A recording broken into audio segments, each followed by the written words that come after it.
Hello everyone. Today I just want to cover another category on our Behringer X32 mixer. I want to go over mute groups. When you come into and turn on our sound mixer, you'll see that it does have the mute buttons. All of them are red except a few of them. Which we keep the grand piano unmuted all the time, and we also keep the keyboard that is connected stereo muted also. You'll see these two, these are open, and this one was used last night and they didn't turn it off. But to get back, what we want to talk about is the mute groups. Instead of having to press each one of these to release these during the service, what we've set up on this board, if you look over here, there are mute groups, and you see that number 1 is lit up. Now this is a very helpful solution on a digital board, and what I'm going to do is I'm going to show you this board here, and I'm going to press this mute button. So if I just kind of back up here, I'll show you. But I want to just pinpoint here. You see that it released quite a few items here on our mixer. The things that it released were our vocals. It released our instruments like our acoustic guitar, our electric guitar, bass guitar. We have a cajon. We also have a set of electric drums that are being phased into our service. But this mute group button, as you can see, is off. And as I press it back on, you see that the mute groups are back on. And that is a great solution for muting everything at once during your service.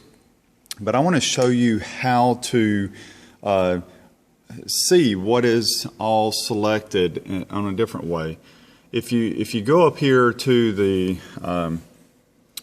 digital readout up here on the Behringer X32, there's one that's called mute group, and you can press that, and what it will do is it will show you that mute group 1, sorry, I'm trying to do this by recording myself, but mute group 1, as you see, is yellow for mute. That means that the mute button is selected back over here. But what I want to do is I want to go down here and press this button, and as I press this button, I'm going to you're going to see some new lights on. They're the green lights up above. You see them here on this select. Those are the ones that are assigned to the mute group 1. So there again, I go up to mute group here. As I go up to mute group, I have this button pressed down mute groups, and it shows me the items that are selected. So that's how I know the ones that are active for that particular mute group channel. So I'm going to release it. I'm going to go back up here. What I want to do is just show you how to add another one. I'm going to press mute group 2. There's a little knob here. Just press that. And what it's done is it's activated mute group 2. So I'm going to press mute group 2. As you look over here on the board, there is nothing selected. So if I wanted to select a channel for this, I would basically go over here, and I'm going to try to do this one-handed, but I'm going to press the button for our choir mics. I just press the select button for them, and what's going to happen is I'm going to go over here and I'm going to release the mute group 2 button. I'm going to go up here to the mute group. I'm going to release that button so that it's not highlighted anymore. And I'm going to go down here to the mute group 2 button, and I'm going to press it. And as I press it on and off, you see me pressing it on and off, it has released the choir mics.